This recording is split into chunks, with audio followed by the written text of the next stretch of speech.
It was a cold, quiet February evening in 2023 when Becky kissed her boys goodnight at Tim's house. The summer Becky and Tim Bliefnick met at Quincy University felt like the kind of summer where everything seemed possible. The campus buzzed with life, and in the middle of it all was Becky, a young woman whose smile could light up a room and whose laugh seemed to make the world a little brighter. She was studying biology, juggling her demanding classes with her love for tennis, and quickly becoming one of the university's most familiar faces. Tim was her opposite in some ways, yet equally magnetic. He was the star of the football team, known for his goofy charm and the way he could make anyone feel like a close friend. People talked about his bear hugs, the kind that lingered just a little longer than necessary, but never felt awkward. When Becky and Tim started spending time together, it felt inevitable, like watching two puzzle pieces click into place. Their love story unfolded quickly. Whispers about their romance turned into talks of a future together, and just a couple of years after graduating, they stood before family and friends, promising forever. Their wedding wasn't lavish, but it was heartfelt, exactly what you'd expect from two practical souls.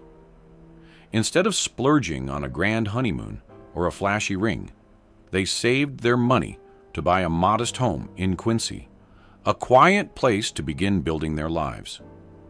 For a while, life seemed perfect. Becky had always dreamed of becoming a doctor, but as the years passed, she found a deeper purpose in raising their three boys. Every milestone, every laugh, every tear, they all became part of the rhythm of her days. Motherhood wasn't just something she did, it was who she was. Meanwhile, Tim embraced his larger-than-life personality, entertaining friends with stories, performing in local theater, and even landing a spot on Family Feud. His quip during the show about marriage turned into a viral moment, something he proudly played for anyone willing to watch. But perfection, as it often is, was a mirage. Over time, friends started noticing a shift. Becky's radiant energy seemed dimmed, replaced by a quiet exhaustion. Tim, once her partner in everything, began pulling away. His once playful teasing became sharp, his warmth replaced by moments of cold detachment. The cracks in their marriage, small at first, started growing. People whispered about tension in their relationship, but no one could have imagined how far things would spiral, or how devastating the outcome would be. As the years passed, the cracks in Becky and Tim's marriage grew deeper, though they were almost invisible at first. A sharp word here, a tense silence there, small moments that could have been brushed off as the strain of everyday life. But these little things piled up, and the distance between them began to feel insurmountable. Becky, always hopeful, decided to pursue a long-held dream of becoming a nurse. With her youngest son starting school, she felt it was finally time to reclaim a part of herself she had put on hold for years. She imagined Tim would be proud of her decision, even supportive. But instead, it sparked a battle she hadn't expected. Tim's reaction was swift and unsettling. He said he was worried about the stress it would bring, about how she would manage the demands of nursing school and the home. To Becky, his words sounded reasonable, but to her friends, they carried a darker undertone. They saw how he brushed off her ambitions, how his once kind words now cut sharp. It wasn't just concern, it was control, and Becky began to feel the weight of it. The arguments came more frequently now, escalating into bitter fights that left her emotionally drained. Becky turned to her closest friends confiding in them about how Tim had stopped helping at home. She'd come back after long days on her feet, only to face chaos and indifference. They saw how it wore her down, how the laughter they loved in her was slowly being replaced by quiet determination, a resolve to endure rather than thrive. Tim's behavior became increasingly erratic. His playful humor had morphed into biting sarcasm, his warmth replaced by cold dismissiveness. When Becky suggested they try marriage counseling, he shot the idea down without a second thought, leaving her to carry the weight of their crumbling relationship alone. The rejection stung, but she kept trying, unwilling to give up on the life they had built together. Yet, even as she fought, the distance between them grew. Becky found herself questioning who Tim had become.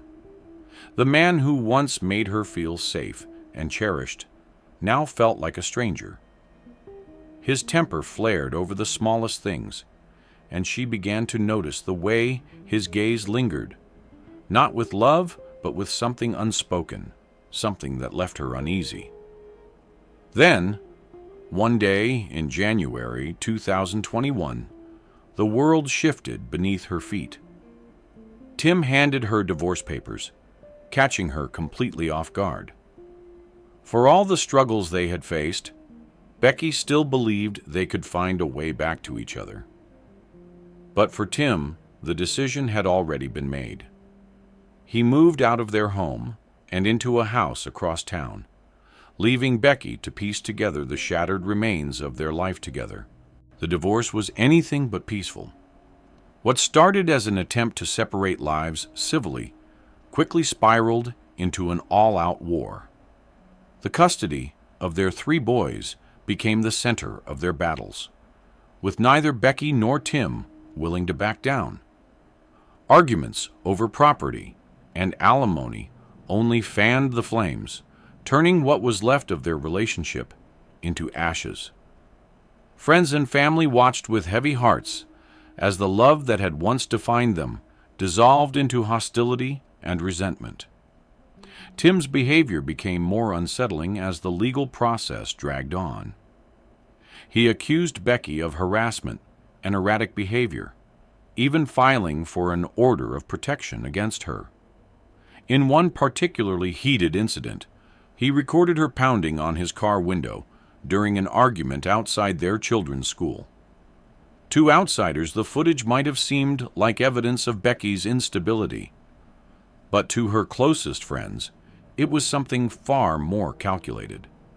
They believed Tim was setting the stage, twisting the narrative to make her look like the problem. For Becky, the fear was real and growing. She opened up to her sister and a few trusted friends, sharing the moments that haunted her.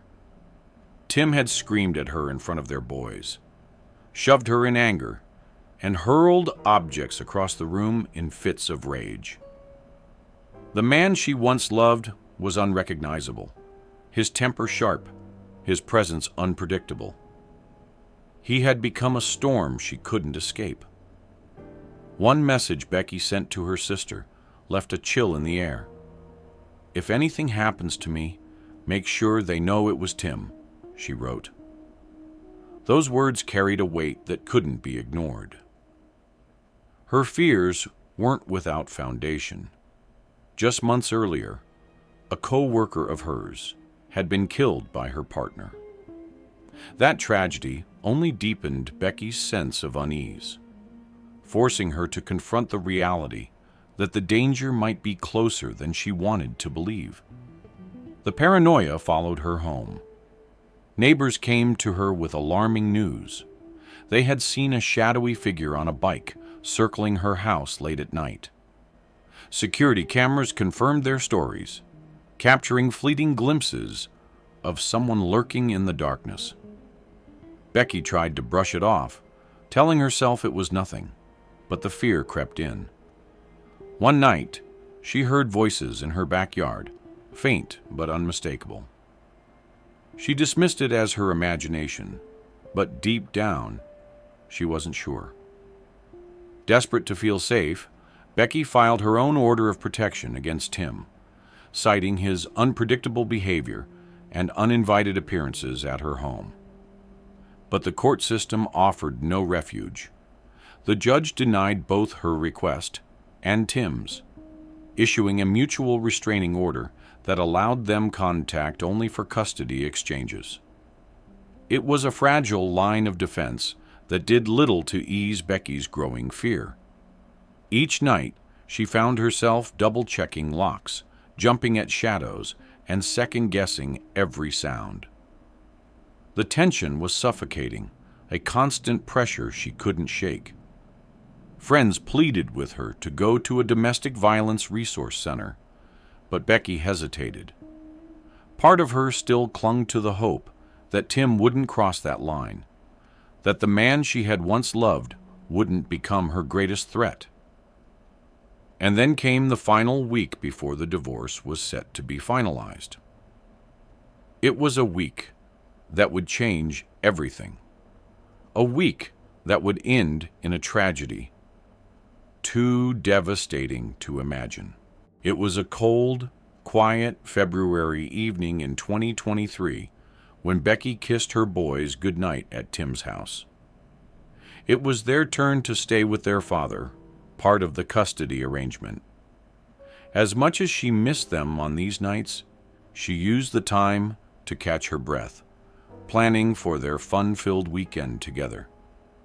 She promised them a trip to the park, their favorite pizza place, and a movie marathon.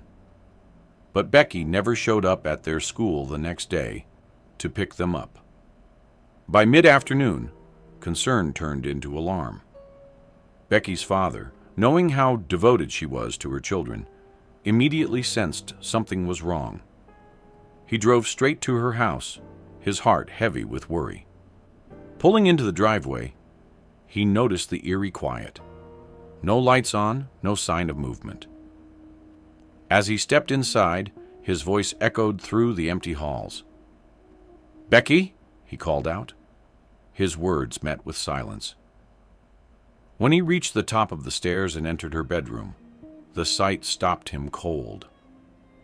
Becky lay motionless on the floor, her lifeless body surrounded by blood. Gunshot wounds covered her, each one a brutal testament to the violence that had taken place. His hands trembled as he fumbled for his phone, dialing 911 through his tears. "My daughter. She's gone," he managed to choke out. The first responders arrived quickly, their grim faces a reflection of the scene. In the bedroom, they found chaos. A splintered door, furniture overturned, and signs of a desperate struggle. Becky had tried to barricade herself in the bathroom, but it wasn't enough. Her attacker had broken through, cornering her in the place she had hoped would protect her. Nearby, investigators found scattered pieces of shredded plastic and a cluster of shell casings, hints of a crime meticulously planned. Becky's phone lay near her body, a haunting clue. She had tried to call for help, but in her panic, she had misdialed. The call had gone out at 1:11 a.m., marking the time the attack unfolded. Strangely, no neighbors reported hearing gunshots, even though Becky's injuries suggested a violent confrontation. The silence around her death added a chilling layer to the mystery. As detectives worked the scene, they ruled out robbery. Becky's belongings were untouched, no valuables missing. Instead, the evidence pointed to something far more intimate, far more calculated. A partial shoe print near a broken upstairs window suggested how the intruder had entered, possibly using a patio chair to climb to the roof. The shredded plastic, later identified as pieces of a grocery bag, hinted at an improvised silencer, a tool used to keep the attack deadly, yet quiet. Detectives began connecting the dots, piecing together a timeline. The precision of the crime, the lack of noise, the personal nature of the violence, all pointed to someone who knew Becky well. As they sifted through evidence and reviewed nearby security footage, one name emerged again and again in their minds: Tim Bliefnick. As investigators delved deeper into Becky's murder, their focus inevitably turned to those closest to her. They combed through every corner of her life, sifting through relationships, conversations, and conflicts, looking for the thread that would unravel the mystery. It didn't take long for the shadow of suspicion to fall squarely on Tim Bliefnick. The bitter divorce, Becky's chilling text messages expressing fear of him, and the unnerving timing of her murder, just a week before their divorce was to be finalized, painted a picture that was impossible to ignore. Neighbors added fuel to the growing fire. Several recalled seeing a dark-clad figure lurking around Becky's home late at night in the weeks leading up to her death. The details were unnerving. A person on a bicycle, without reflectors, circling her property like a predator stalking its prey. Security footage backed up these accounts, showing the same shadowy figure lingering near her home the night before her murder. Another camera had captured what appeared to be the same person riding past her house on Valentine's Day, a date that had already deepened the tensions between Becky and Tim. The breakthrough came when detectives discovered an abandoned bike just a block away from Tim's home. It was a blue Schwinn, its wheels missing reflectors, an eerie match to the one caught on security footage. The connection was undeniable, pushing the investigation closer to Tim. Armed with this evidence, detectives secured a warrant to search his residence. What they found turned suspicion into a damning case. Among Tim's belongings were stacks of grocery bags, identical to the shredded plastic pieces found near Becky's body. A crowbar tucked away in his basement bore microscopic marks consistent with the tool used to pry open Becky's window. While it wasn't definitive proof, it added another layer of troubling detail. But the most incriminating evidence came from Tim's own digital trail. A forensic analysis of his phone revealed chilling searches in the weeks leading up to the murder. How to make a homemade gun silencer, how to clean gunpowder off hands, and average police response time in Quincy. Each search felt like a puzzle piece falling into place, painting a picture of meticulous planning and dark intent. The forensic evidence added more weight to the case. DNA found under Becky's fingernails couldn't definitively identify Tim, but neither could it exclude him. And the shell casings recovered from the crime scene matched a 9mm weapon, linking them to casings found in Tim's home. Investigators knew Becky had owned a 9mm gun, but Tim had refused to return it to her during their separation. Though the weapon itself was never recovered, the circumstantial evidence became a noose tightening around his neck. Throughout it all, Tim maintained his innocence. He denied any knowledge of the bike and had no plausible explanation for the shredded plastic or his suspicious internet searches. But his protests were drowned out by the mountain of evidence against him. On March 13, 2023, just 2 weeks after Becky's murder, Tim Bliefnick was arrested and charged with first-degree murder. The courtroom was electric with tension as Tim Bliefnick, once a respected figure in the community, sat at the defense table, his face betraying little emotion. The trial for the murder of his estranged wife, Becky, had gripped the town, shaking its foundation. For Becky's grieving family, this was more than a trial. It was a fight for justice. For the community, it was an unsettling reminder that darkness can exist even in the most ordinary lives. The prosecution wasted no time laying bare the evidence they had spent weeks meticulously assembling. Central to their case were the fragments of shredded plastic found near Becky's body. Forensic experts testified that the pieces matched grocery bags recovered from Tim's home.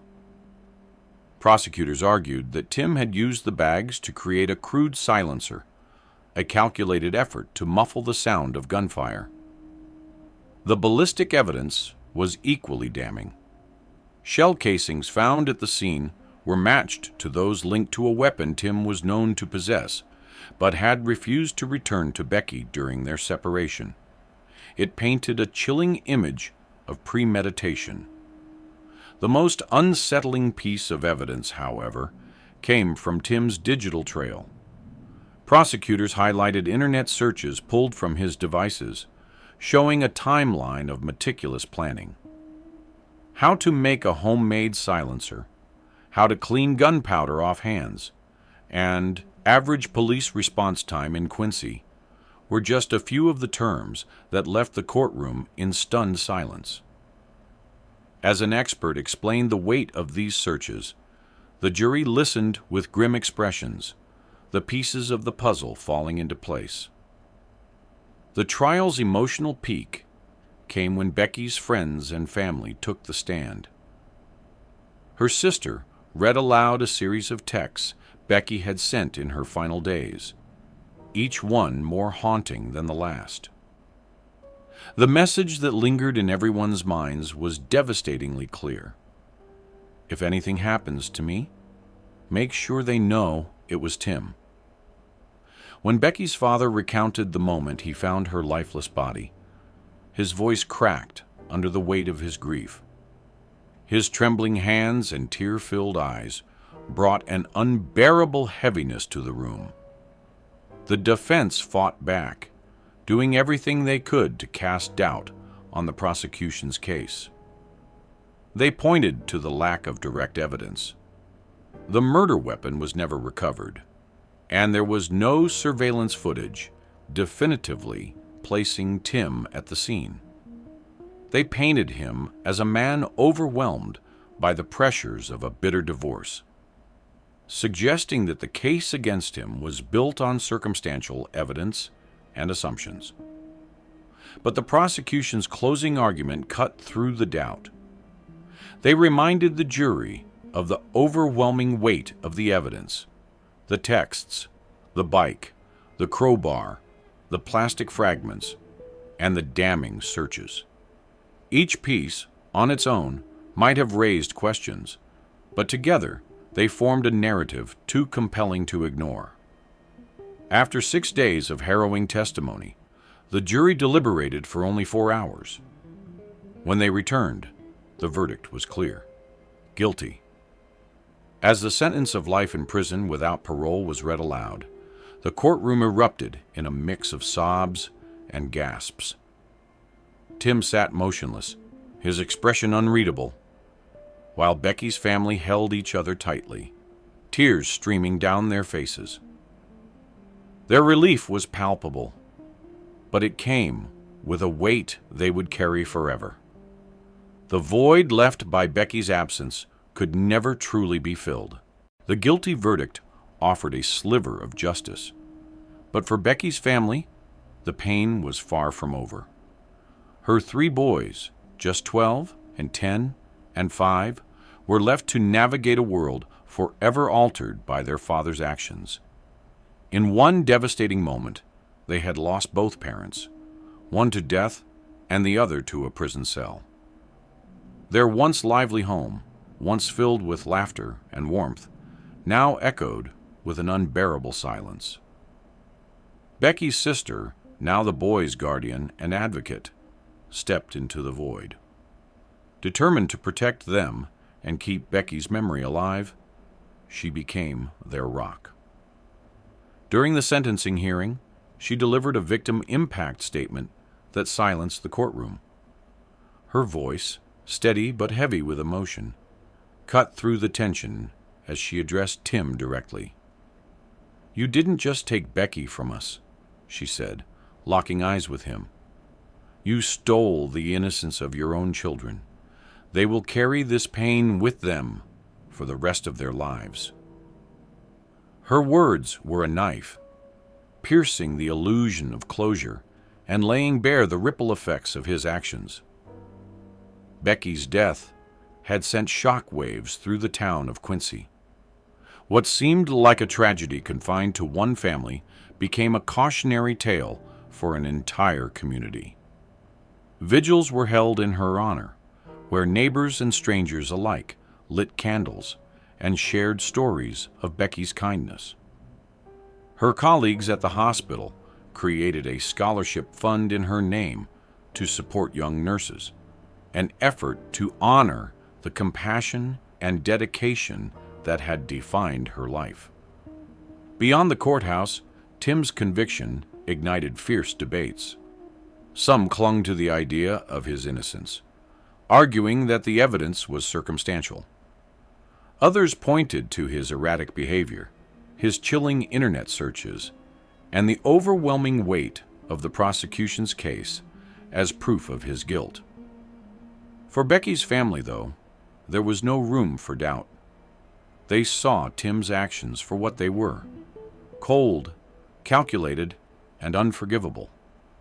While Tim's defense team filed appeals, questioning the trial's fairness and the validity of the evidence, Becky's loved ones turned their focus elsewhere. They refused to let her legacy be overshadowed by the man who had taken her life.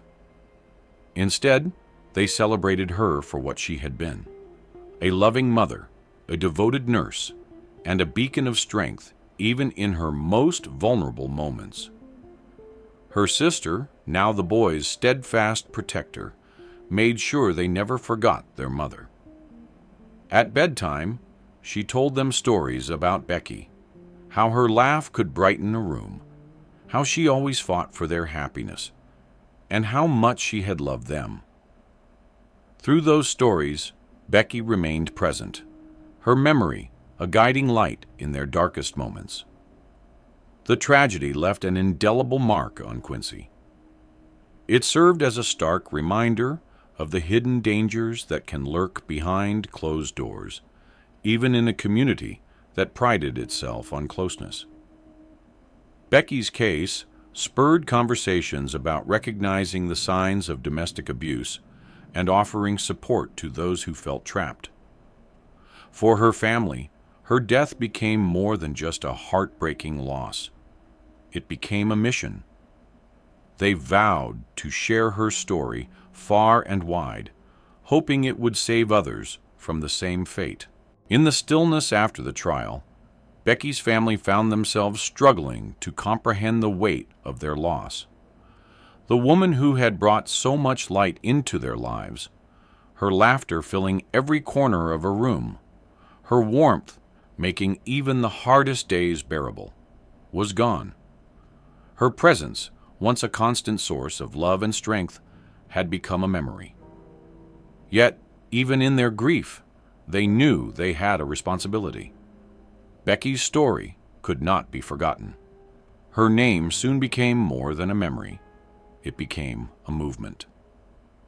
Advocacy groups in Quincy rallied around her case, organizing workshops and seminars to raise awareness about domestic violence.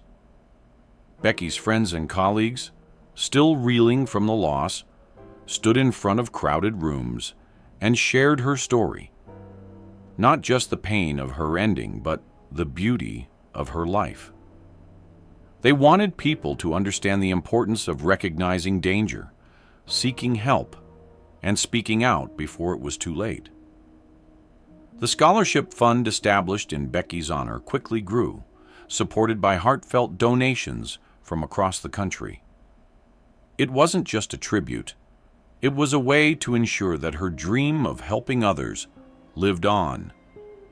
The fund became a beacon of hope for aspiring nurses, offering them the chance to follow in her footsteps and carry forward her passion for caregiving. For Becky's 3 sons, the journey forward was slow and painful. Under the care of their aunt and surrounded by a community that loved them, they began the long process of healing. Therapy sessions helped them navigate the trauma of losing their mother and coming to terms with their father's actions.